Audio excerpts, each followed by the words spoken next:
On this week's show, the Flames bring home multiple ASUN titles. We'll tell you who's moving on to the NCAA Championship. We also bring you the story of pitcher Trevor Delaite and the faithful journey he and his wife took to become a part of the Flames family. It's Flames Central, and it starts right now.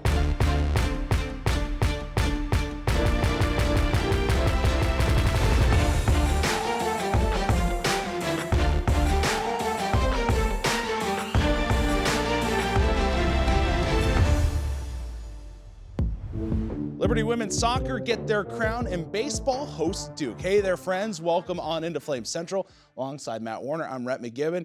And Matt, the Flames have something down pat, and that is called winning. Yeah, you know, every time I open up my Liberty Flames app, get it on the iTunes, Android store, of course, everywhere. There's always a headline about Liberty and their success. It's crazy. However, this time, it came from the Lady Flames soccer team, a team that wasn't necessarily expected to be a title contender. Yeah, but in all honesty, that's what made this whole thing even sweeter. Coming in as the bottom seed in the North Division, the Flames would knock off number 1, Lipscomb, then number 1 in the South Division, North Florida, and would find themselves in the ASUN Championship game against Kennesaw State.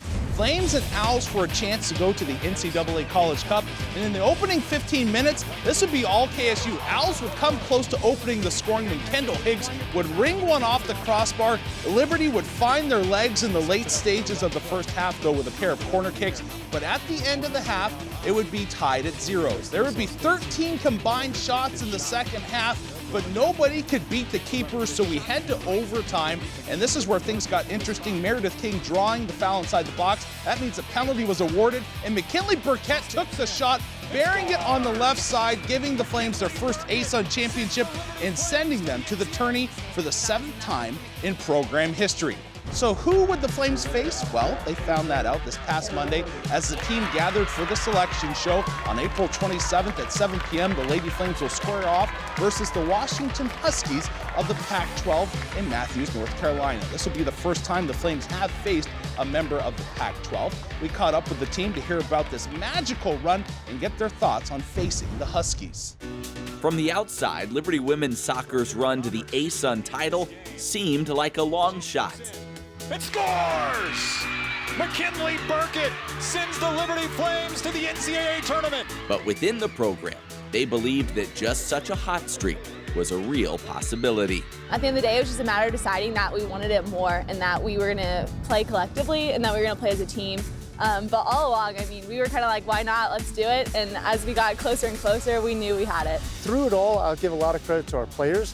They maintained a belief that they could make it happen. The players started to really believe that they could get results in tough games.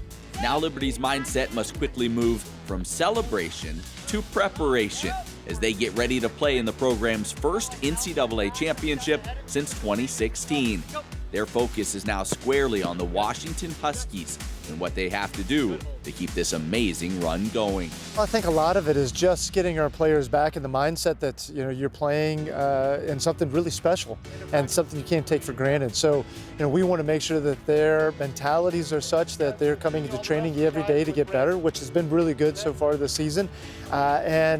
There's an element of how can we get better and what do we need to do and how do we prepare specifically for Washington. And so each day it creates a different nuance in our training. Even though we know Washington's a great team and they play some great opponents, we're excited to play them. They're a new team and we know they're great, but so are we. And yet, win or lose, the Lady Flames realize that what's in front of them is about much more than just soccer. They see this as an opportunity to glorify God and make Him known through the way they compete. I think one of the biggest things for us that we've talked a lot about with our program is just the whole idea of having this as a platform. I think that's really important for us to keep in mind that we are playing for a different purpose than a lot of other teams. That should propel us to play harder. That should propel us to play with that team chemistry and that team mentality that we have shown. And so I think it's exciting going into a new competition and a new opponent and just honestly having that freedom to be like, let's just go out, let's play how we have been. We're prepared and we know we can go out and give it a fight, but just ultimately keeping that in the forefront of our mind that we are playing for a different purpose. Good luck to the Lady Flames, just an incredible Cinderella story. Well, turning to the Diamond now, Liberty Baseball entered their midweek contest with Duke on an 8-game win streak with 2 of those W's coming against ACC opponents. Could they add another to the list? Liberty starter Dylan Cumming looked like he might just do the job by himself for a while. He shut the Blue Devils out for the first 5 innings while racking up 8 strikeouts in the process. But offensively, the Flames just could not get that big hit when they needed it. They would leave 11 runners on base, including leaving the bases loaded in the 4th. Jump to the 6th inning now, and Duke finally breaking through against Cumming. R.J. Schreck with an opposite field 3-run home run to put the Blue Devils out in front. They would go on to add 4 more in the 8th. Liberty pitchers walked 6 on the night. 5 of those would come around to score as the Flames' 8-game win streak and perfect 14-0 home record all come to an end at the hands of Duke by the final of 7-0. One of the keys to Liberty baseball's success this season has been their starting pitching on the weekend. And leading the charge as their Friday night starter has been senior transfer Trevor Delaite. The lefty has been a perfect fit with the Flames, and as you're about to see, Liberty has been the perfect spot for both Trevor and his wife. Yeah, I loved Scott Jackson when he described what it's like having Trevor Delay on the mound. He said, it's like eating an apple with your feet crossed on the couch, just chilling out. You just totally relaxed. You know exactly what you're getting. And what they're getting is a great start here this afternoon. Growing up in Maine was, a childhood dream. I got to play every sport. I was lucky enough to play football, basketball, hockey, baseball, golf. And like many from up north, one sport stood out above the rest. I enjoyed playing hockey so much that I was like, I want to play hockey, play hockey, play hockey. And then once college baseball coach came to me and was like, you want to play? And so when that happened, I was like, yeah, sure, I'll do that. Having shifted his focus to baseball, Trevor's hard work would be rewarded with a scholarship from a nearby college. When I got my offer to go to the University of Maine, it's close to home. My family will be able to go to all the games. It's just familiar. Staying local was also important as Delaite had begun dating his future wife. We met in high school. A couple of my best friends actually introduced us that he played baseball with. Once I met her, I was like, thank God that I was playing there because it just obviously allowed our relationship to grow more. Delaite would pitch 4 seasons for the Black Bears before the pandemic ended his senior campaign after only 1 appearance. The time off got him thinking. When I thought about transferring was after the season ended due to COVID, when I was really we were about to get married, and we've had a lot of dreams and aspirations to go and just experience the world and do different things.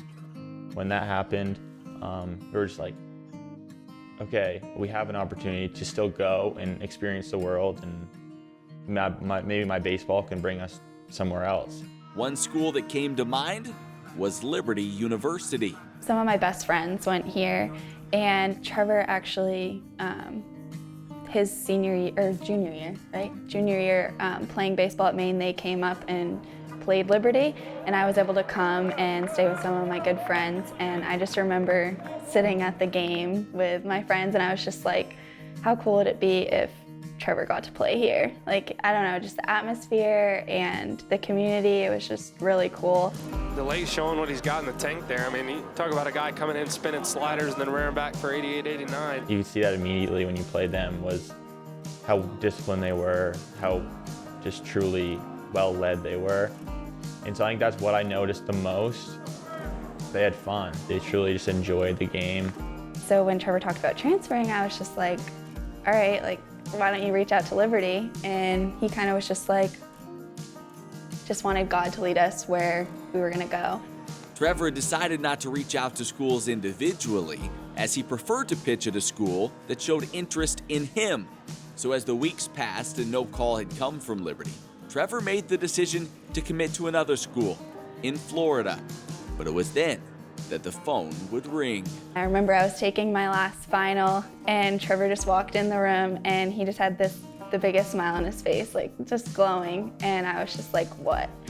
And he was like, Liberty just called. We were looking in the transfer portal, and Trevor's name had popped up, but Trevor's name didn't have a grad hat beside it. And to be a transfer, you had to have a grad hat. For him to be a grad student here. So I didn't call initially. And then finally it got to a point where, me being a former left-handed pitcher myself, I wanted another lefty, and I was just like, I'm gonna reach out to this guy and see what he says. We talked a little bit. I jumped on the phone immediately after I got off the phone with him, with Coach Jackson. It's like, hey, we got to get this guy. Really like talking to him. It was just so crazy, and it was just like the fastest day.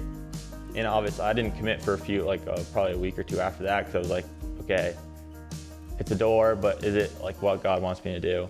He really put me first and our faith first, and he really wanted to be a place where I felt at home too. It wasn't like enjoyable to leave, but it was enjoyable to look at our future and what could be. I wanted someone that really respected and respected our situation, but knew how important a marriage was. And I think that was definitely the top of the list, because I knew how important going into our first year of marriage was. I think I was talking to Coach Jackson. I was in the car, and I was having a conversation with him, and he was just asking me how I was doing and asking about Morgan, how she was, and kind of where I was at with the whole situation. And it just hit me. I was like, I want to commit. It just quickly happened, and I was like, there's no doubt that's where God wants me to be. This foot was turned in, so when you lifted, you rotated back into it. Now a Flame, Trevor embraces the opportunity that God has put before him. I mean, my mentality going into this year is to truly enjoy it. And so my biggest thing is to see just really how I can give to them. I mean, I've had 4 years of college baseball, but I haven't been in a situation where to get to a regional or a super regional is something that's right there, as long as we prepare every day like we need to. He is just what this Flames team has needed. Stepped right into that Friday starters role, and has been everything and more that Liberty hoped he'd be. He comes in and gets his work done. I think he's a guy that our young players can really look up to. His day-to-day routine is very good, and just a lot of polish out there on the mound. He's very comfortable sitting in a dugout with Trevor Delay on the mound. Both on the mound and off it, the Delaites are making the most of their time in Lynchburg. I just feel like God has really placed us here to be vessels and just meet new people and share our story. There's no doubt like this was divine intervention. I mean, he definitely opened this door at the perfect time, and we just haven't looked back since. And the gem is complete. Trevor Delaite, complete game shutout, one hitter. Hey, great job by our Jonah Jabor producing this piece. And this is a great story of God's faithfulness, because in the NCAA world, Trevor, being a grad transfer, earned the right to choose his next team. Yeah. But he waits on the Lord, and then the Lord answers the desires of his heart. Absolutely, and what a perfect fit he's been for the Flames. You think about a mature kid. You see, I mean, he's at a different stage of life than a lot of these guys. That's true. Married, late in his college career, but a really good example for everyone else about how you approach the game, how you prepare, and his success, in large part, has helped the success of others on this staff. Yeah, he's been a gem this season. Yeah. Well, let's turn our attention to the Lynx, where the Flames currently rank 13th in the nation. We're looking to claim the ASUN Championship. And if day one was a sign of anything, Matt, as you and I both say, they'd be fine. They'll be fine. They'll be fine. Liberty at the home course of the University of Georgia, and would start off the opening day with an 11 under par 273. It would be their second lowest 18-hole team total of the 2021 season. Yawn would be lights out for Liberty as well, coming in 4 under par, as Liberty would lead by 7 strokes after day one. Day two, Liberty would extend their lead to 9 strokes, with all 5 of Liberty's golfers in the top 10 of the leaderboard. Day three would see history made. Liberty would record the lowest 54-hole team score in ASUN Championship history, taking the event by 13 strokes and winning their first ever ASUN Championship. Barb and Vincent Yawn each finished tied for 4th with a 4 under par 209 to earn a spot on the ASUN Championship All-Tournament team. The Flames now await their NCAA regional site, which will be announced on May 5th. Congrats to the Flames. All right, staying with postseason play, the Liberty men's and women's tennis teams played Bellarmine in the ASUN quarterfinals last week. The women took the court first and handled the Knights to the tune of a 4-0 final. The win moved the Lady Flames season record to 18-6 as they advanced to the ASUN semis. The LU men would have an identical outcome. They too went at 4-0. The 40th ranked Flames dominated the day to move to 18-7, a perfect 12-0 at home on the year. The semifinals and finals of both the men's and women's championships take place in Jacksonville this weekend. Well, let's head back to the Diamond, where the Lady Flames hosting UVA in a midweek tilt. And the Lady Flames have performed well against the ACC this season with a 3-1 record. Liberty had already taken it to the Hoos earlier this year, smacking them 12-3 in just 6 innings. Flames and Cavaliers at Liberty Softball Stadium. We head to the bottom of the second. Flames down 1-0 when Emily Sweat smacks her 11th double of the season, driving in Gibson to make it 1-1. Let's head to the bottom of the fourth now. Runners on first and second for LU. A wild pitch would advance the runners to second and third, and that would set the stage for Devin Howard. She'd smoke a shot to left, driving in 2 runs, and the Flames would be up 3-1 on the Howard 2 RBI triple. Top of the 7th, UVA threatening with the bases loaded. A squeeze play would score the runner at third, 3-2. Liberty still on top, 2 out on the board, and Emily Kirby, the ASUN pitcher of the week, would blow it by for the save, extending the Liberty win streak to 9 and improving the Flames' record against the ACC to 4-1 this season. Well, still to come, more winning. We take a look at what the Flames are doing on the ice. And we mic up lacrosse head coach Kelly Nangle. More Flames Central when we return.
Times are changing.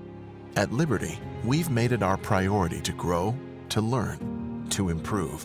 But even with all the change, our purpose remains. We want to equip people to go make a difference through their calling in their communities around the world. And though we are blessed with an amazing campus, our most valuable resource has always been the people, our students, and those who inspire them. It's the people who serve, maintain, support. It's you.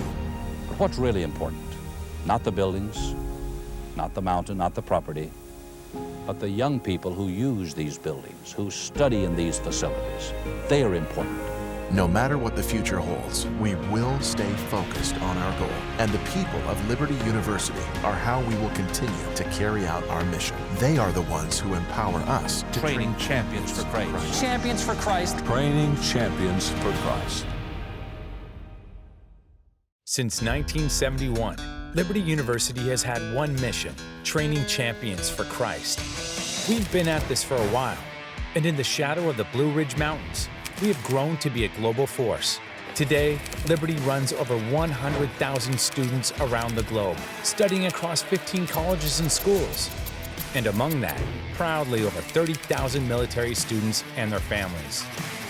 Across 700 programs of study, we train as one: nurses, artists, business leaders of the future and today. Together, we work to give back through service trips, local community work, and over 500,000 volunteer hours per year. And we play just as hard as we study, with 20 NCAA athletic programs and over 40 club sports teams. So, who are we? We are Liberty University, and we train champions for Christ.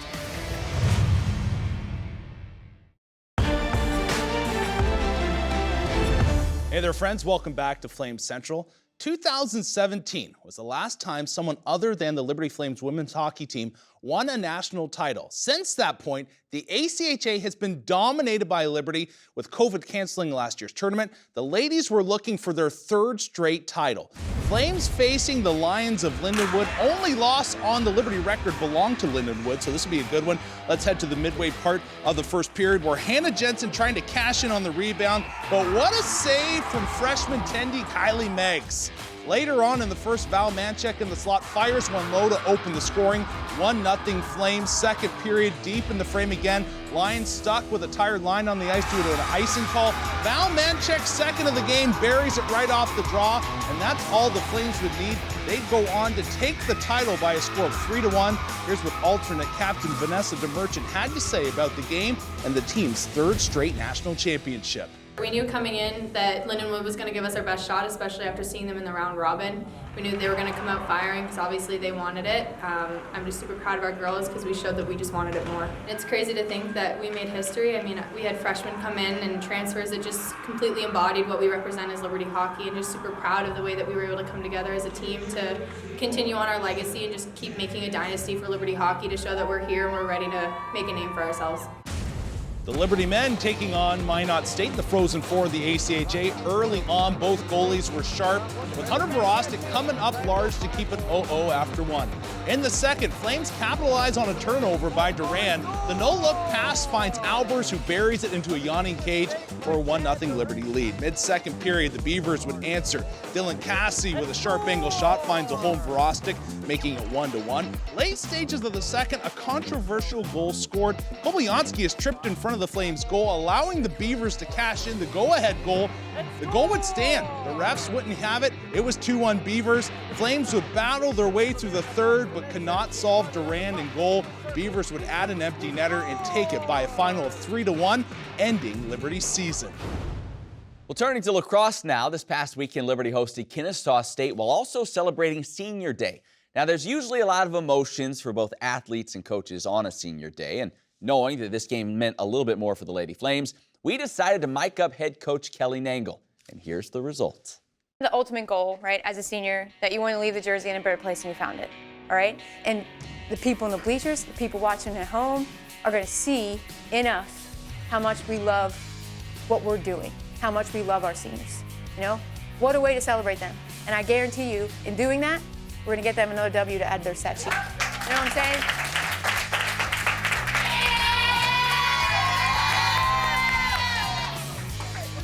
All right, we need some freaking offense, guys. Hurricane! Yes, Brooke! Brooke Bryant does just that, tying the game at 2. Yes, Sarah! Not taking our foot off the gas, guys. We're gonna freaking crush it, okay? There's a shot and a goal for Andrea Colavito. Yes, Andy! These 5 seniors, this last 30 minutes on this field, so let's freaking make them never forget this, all right? Let's go. Seniors on 3, 1, 2, 3, seniors! Yes, Carr! Go, Carr! Yes, White! Liberty scored 5 straight to start the second half. Also, Mackenzie in the middle is great, and she knows, she reads it. She's like, okay, slipping. Yes, Ken! She has her second of the day, and Liberty now leads by 8. Thank you, and she broke her stick on our player. That should be a card. That's a dangerous play. Leah Ruby takes the free position shot, and she converts. And the final today is going to be 17-6. Liberty celebrates Senior Day with an ASUN victory. Guys, what a way, right? Come on, man. Seniors played their friggin' tails off. One more win in the ASUN, and we're guaranteed another game in these white jerseys. Family on 3, 1, 2, 3, family! I love Kelly Nangle. That's How great. intense is she? I love it. That was great. I loved listening to amped that up. mic'd up. Yeah. All right. We go to Warm Hot and Fuego now. Top player, moment from the past week in Liberty Athletics. Rhett, do we have a theme this week? Yeah, National Jelly Bean Day this past right? week. Yeah. And so I picked my own personal favorite 3 flavors. So you can get after me if you want. Sure. Let Rhett know if you disagree. Yeah. Okay. All right, So let's start with warm. Warm A&W root beer. Oh, that is flavor. very good. Okay, Yeah, good. Good. yeah, We're on the we're same on page the same here. page so yeah, far. All right. Who's warm? Will Wagner. What a week he had. ASUN Player of the Week in baseball. 476 over the course of those games. 11 RBI, 6 runs, and just 4 games scored for him. Included in that was a double and 2 dingers. Yeah. Okay, so he had a couple nice shots in that weekend series. Big game against Virginia Tech, 2 RBI in that. Listen to this.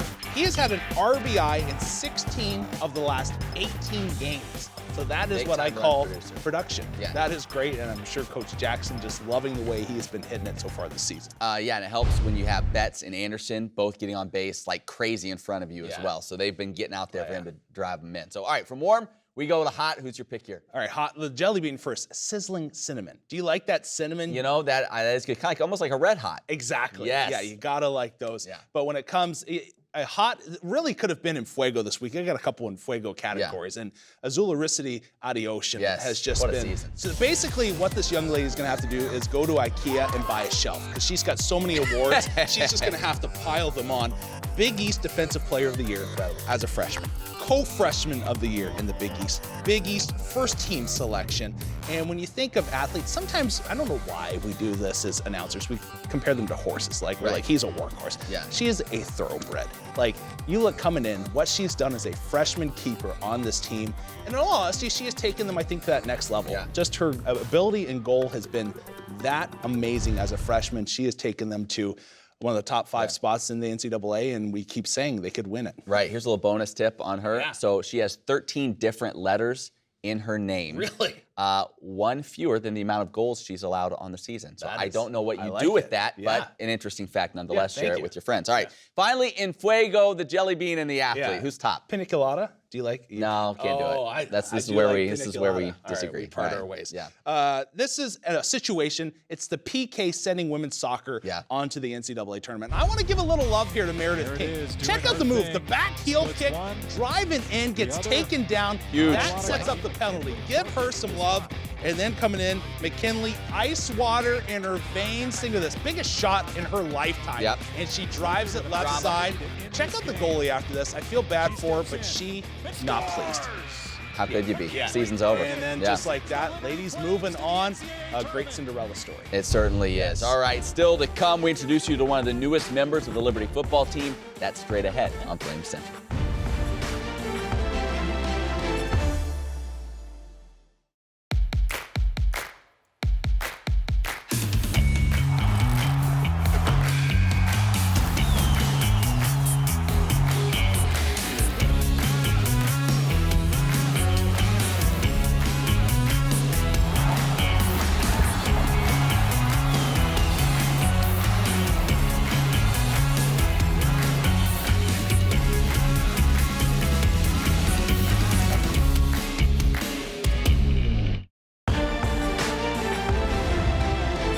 Welcome back to the show. You know, introductions can be awkward sometimes. It can be a little uncomfortable introducing yourself to a new group. Yeah, there sure can be. And there's nothing awkward, though, about the way we're introducing you to some of the new members on the Liberty football team.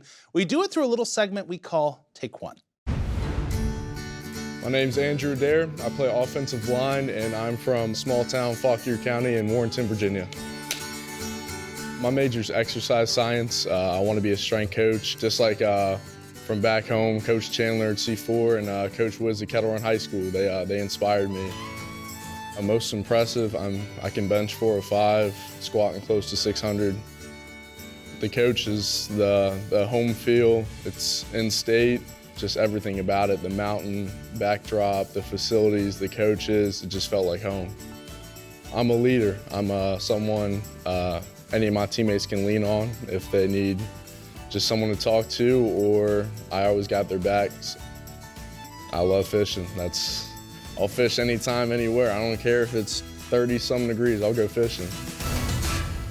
All right, about out of time for this week's show. As always, check out our website, libertyflamecentral.com, for much more. And make sure you download our podcast, Apple, Spotify, have a 5-star rating. That's right. He's Rhett, I'm Matt. Thanks for watching. We'll see you right back here next week.